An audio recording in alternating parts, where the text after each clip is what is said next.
Hi, thanks for coming.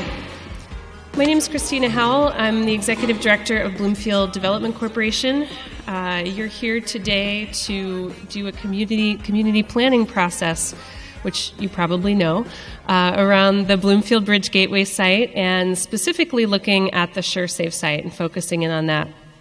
A little bit about Bloomfield Development. We're 11 years old. Our mission is to enhance, promote, serve the neighborhood of Bloomfield. We do that through housing support, small business support and promotion, and consensus building.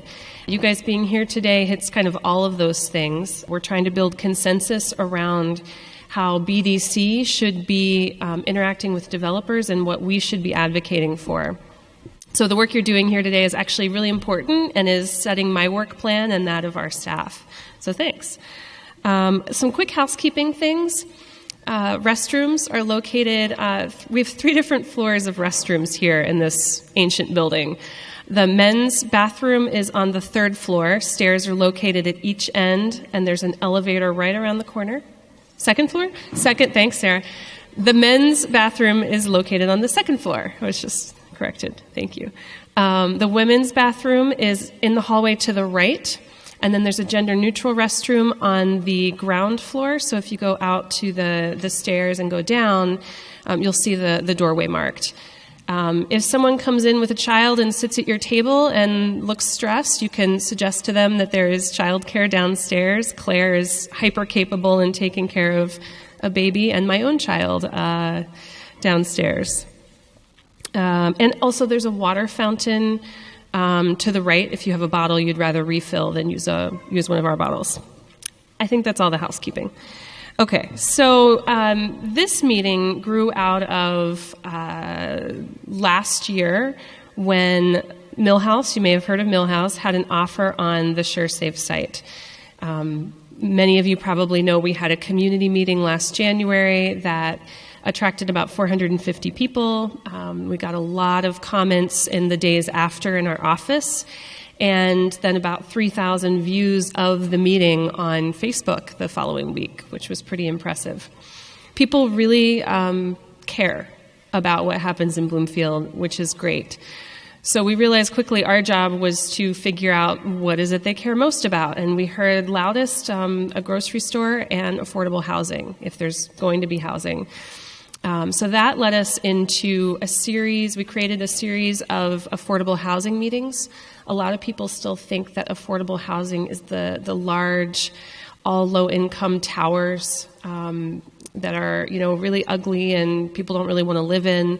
And that's not affordable housing. Affordable housing is beautiful. It's often mixed housing. It's a lot of different people in one small neighborhood together.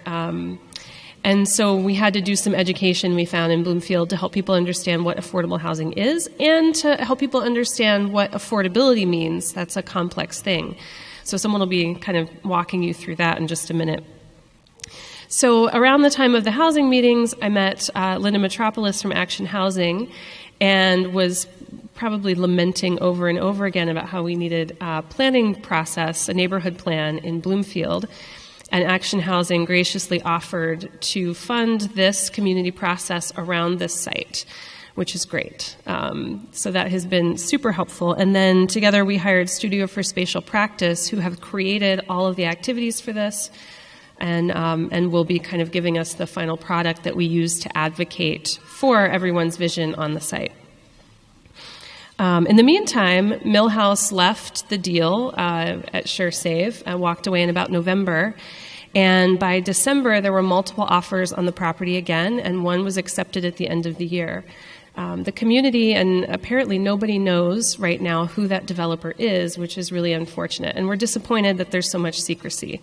But we're really hopeful and really excited to see when they finally do reveal who they are, to see their really community-minded development that we're sure they're preparing behind closed doors. So I am supposed to be going through slides. Let me do that.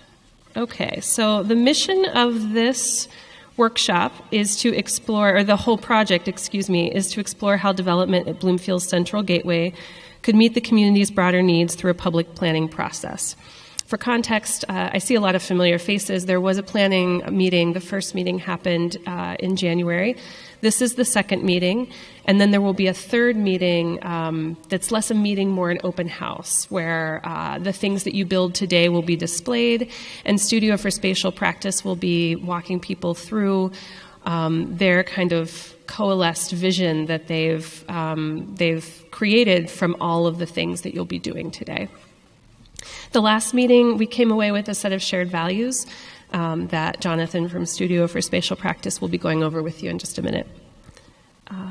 So the goals for this workshop are to educate the community about the range of affordable housing options.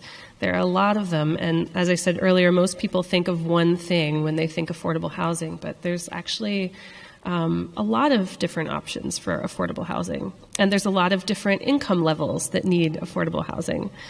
Identify the types of housing needed and wanted in Bloomfield. This is important because we're hearing a rumor that the current developer is all commercial, is only going to do commercial on this site. And while that's entirely possible, it's still important to talk about housing because we heard loud and clear that creating affordable housing for Bloomfield residents who already live here and can move into is a priority for the neighborhood. So anything that we can't get done here, then it's my job and our organization's job to find a place in Bloomfield where we can do it. So if housing doesn't end up being built here, then it's my job to find somewhere else it can be built and to help make it happen. Developing massing and layout alternatives. Massing means kind of the size and scale of the building. So you'll be looking at how the things that you put on the site interact with the buildings around it and what that means. And then also establishing ideal uses for this site. That's where you dig into, do we need a grocery store? What size should that grocery store be? Do we need a community center? Do we want, what kind of housing do we want on this site? So you'll be having a lot of fun with the blocks in front of you. And with that, I'm going to introduce Linda Metropolis with, one last thing. Excuse me, I almost forgot again. I'd like to thank Friendship Creative. They're here doing the sound. This is Alan Ellis, they're donating their time. They will also be kind of recording some of the proceedings because Studio for Spatial Practice has the really intense job of taking everything you do and say here today and pulling it all together into something that we can digest, that developers can digest. So if you've got a camera pointed on you at any point, just please ignore it. It'll probably be one of us, taking a picture. So with that, I'm going to turn it over to Linda Metropolis from Action Housing.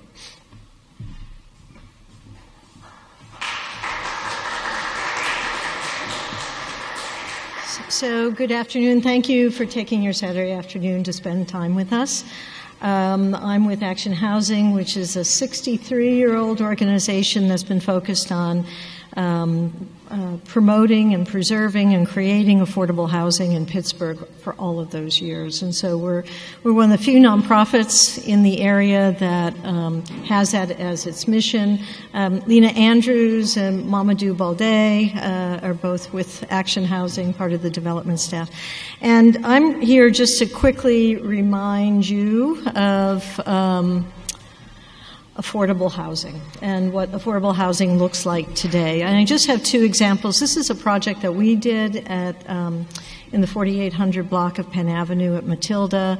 Did it open 2 years ago? 3 years ago? I can't keep track. It was an old series of garages. You might remember there were a lot of artists working out of there. And we raised about $14 million. This is 39 units of affordable housing, which means housing that's affordable to people who are at 60% area median income or less. And then we have about 6,000 square feet of commercial, retail, nonprofit space on the first floor. So we love this project. And it's a project that has, as I said, 39 units. All of them are affordable. This project also, not too far from here on Butler Street at Doughboy, is another model. It's an 80-20 model, so 80% of the units are market rate and 20% are affordable. And that opened maybe 5 or 6 years ago. So there's a variety of ways to do it. It's not easy getting the money you need to do affordable housing, but the city is exploring and facilitating a lot of different ways that we can do more. And so we also were concerned about the former proposal for the SureSafe site. Thought it was a lost opportunity, and especially such an important site in the Bloomfield community. And so we first stepped up to try to explain what affordability looks like. Basically, the sort of rule of thumb is you try not to spend more than 30% of your gross household income on housing expenses. And so when you hear of people who are sort of challenged, who are paying more than 30%, especially if they're low-income households, it takes away money from all the other necessities that you have. So the general rule of thumb is 30%. It's getting harder in the East End to find those places that are only going to require 30% of a low-income person's household. So if you quickly come down to the middle of the chart, where if someone is charging a rent of $1,250 a month, which I think Millhouse was one of the rent structures, some of the lowest rent structures in what they were proposing for Bloomfield, that equates to $15,000 in rent per year, and you would need an income of $50,000 a year to fall under that 30%. I know it's a lot of numbers, but anyway, it wasn't affordable, is what was important to point out, even though the presentation was, this is affordable and look what we're doing. If you just come down to Bloomfield, median income, $40,452, and I think that was from 2015, if I'm not mistaken. So basically that means that half of the households are above 40,000, half are under 40,000. It's not average, it's just numbers. So when you look at that, some other information about Bloomfield, there's a fairly large percentage of the population at the poverty line or below in Bloomfield. A lot of seniors, 18% at the poverty line.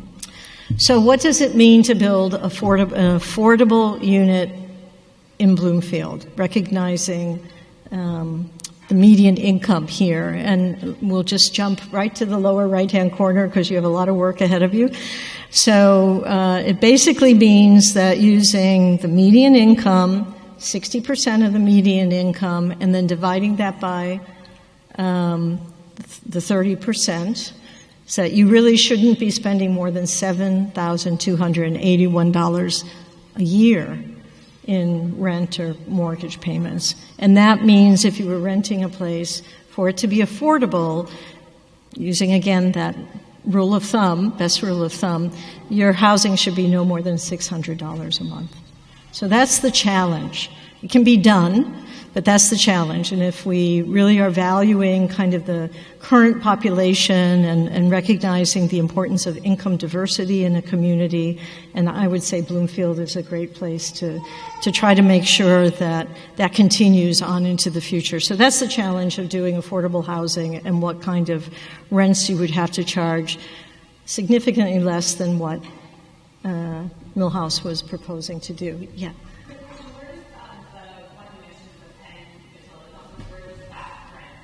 So that was done with low-income housing tax credits, and of the 39 units, half are at 60% area median income.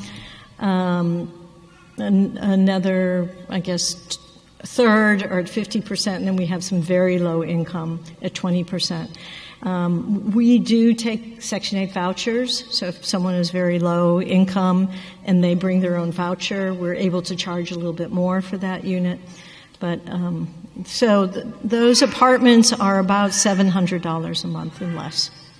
I think the lowest at the 20%, and Lena, you can correct me, but at the 20%, I want to say our rents are $240 for those people who are at poverty level. So, okay, that's it for me, and we're going to hand it off to Jonathan to explain what you're about to do.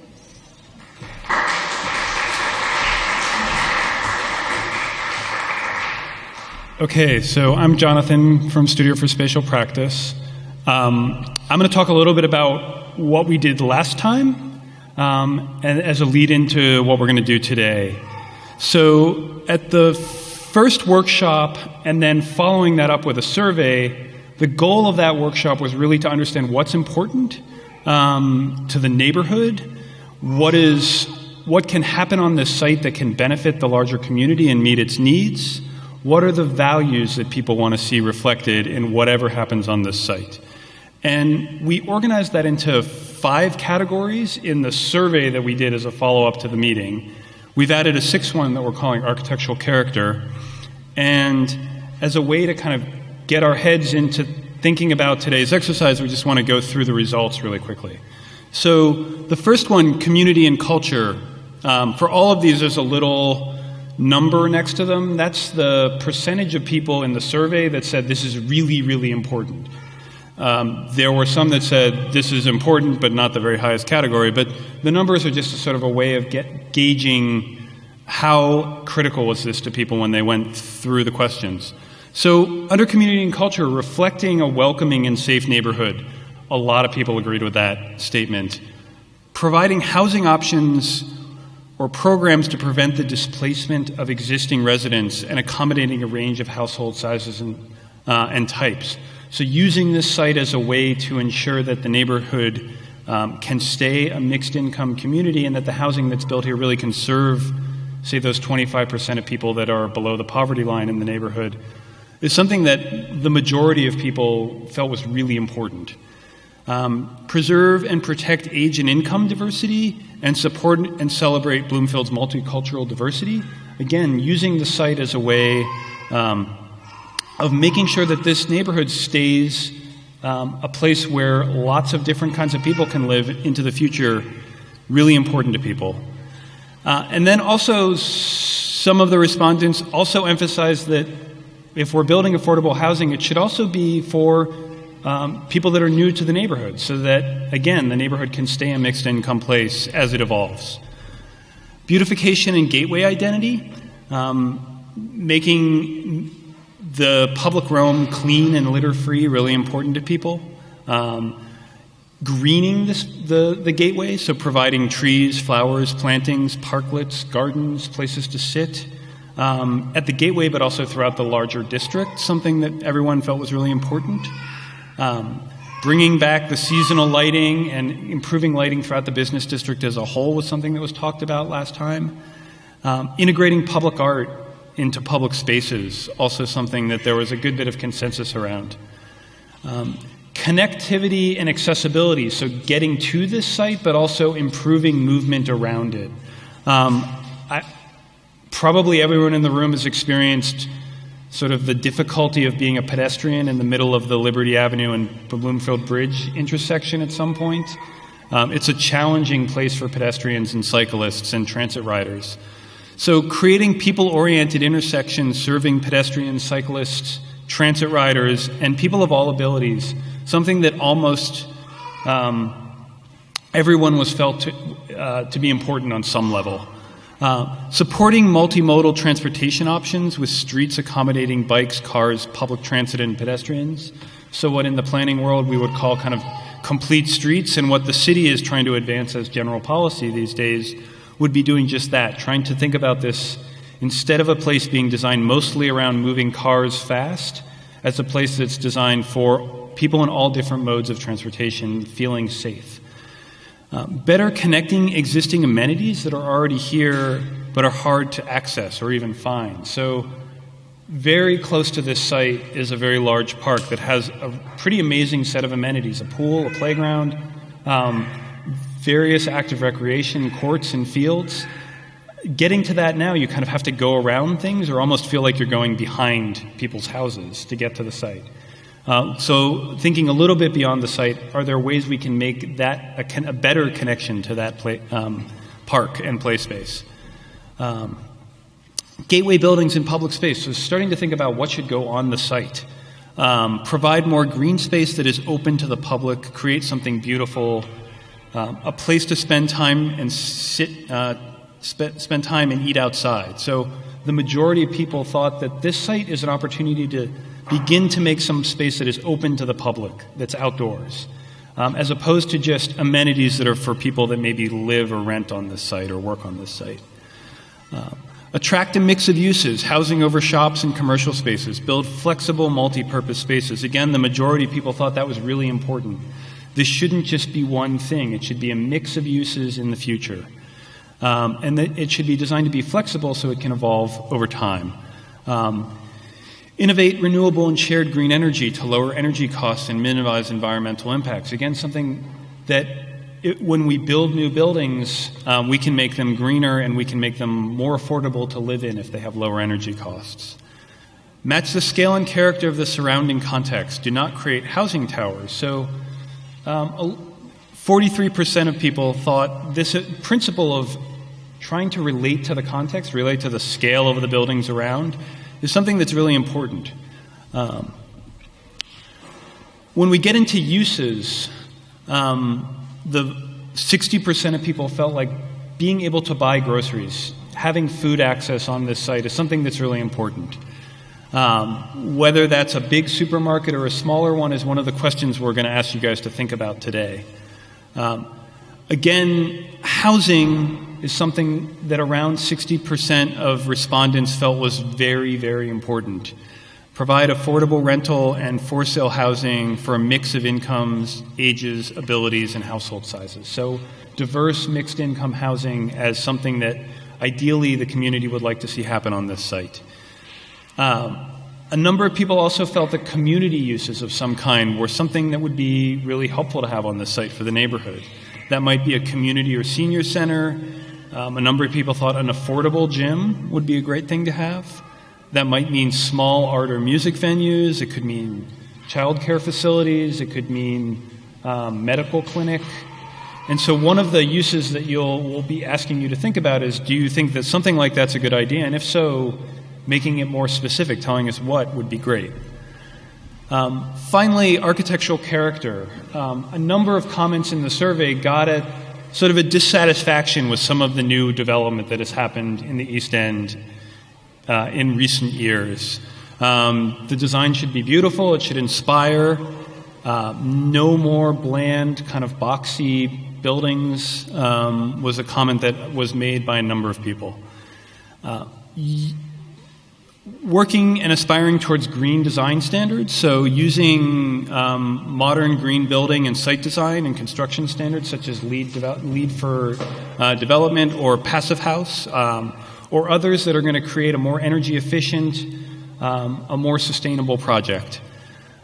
Active and open ground floors, so the idea that the things that are along the ground floor edge, especially of the streets like Liberty Avenue, should be transparent. You should be able to see what's going on in there. Ideally, they have doors, and they're contributing to the life of the neighborhood and the life of the street. Building height. In general, it seemed like the principle that we can maybe extract from the survey responses is that new development should fit into the context, but doesn't necessarily have to be limited to exactly what's across the street from it. In some cases, they're two-story or one-story buildings across the street from this site. Some of the buildings are 3 or even a really tall 3 stories because they're older buildings. So again, one of the things that we're going to ask you to think about today in the exercise is how high would be desirable for buildings to go? Should we have different heights on different sides to relate to different edges of the neighborhood? So what we're going to do today, and I'm going to give a really fast overview, and then the facilitator at your table will really explain the kit that's on the table. We're going to go through an exercise where we, as a group at the 5 tables, come up with a scenario for both use and massing and open space for the site. What should happen here? And the facilitator will walk you sort of through 5 questions. How should the buildings on the site relate to the edges of the neighborhood around it? Should there be open space on the site? Should you be able to walk through the site from one direction or another? Should there be things like plazas or playgrounds or kind of mini parklets? What types of ground floor uses should there be? Should one of them be a supermarket? If so, how big? What should go upstairs? Should it be housing? Should it be office? Should it be a particular kind of housing? And then finally, trying to begin to tackle the problem of how do you integrate parking into the site. The zoning rules about parking are incredibly Byzantine and complex. Every single color on your table has a different rule associated with it. And so trying to work all the way through that is not something that we think is feasible in the amount of time we have. Our job will be to try to figure that out once you go through your exercise. But we have provided some pieces for you to start to think about where might you put it, how might you integrate it. One last thing I'll say before I hand it off to the facilitators is that there's more stuff on your table than really fits on the site. So this exercise is designed around choices, empowering you guys to make choices about what do you think is appropriate, but also what maybe isn't appropriate. What do we want to leave over there not on the map and say this is not the right thing to build here? So your facilitator will kind of explain the kit and the parts first, and then start taking you through the questions. If you end up doing like 3 or 4 different versions of it before you agree, that's fine and great. But the hope is that you can land on a scenario. By the end, we'll take a picture of it, and then we'll ask you guys to select someone to present it to the group. We'll put the pictures up on the screen as you do that, and then give you a chance to walk around and see what everybody else did. So it should be lots of fun.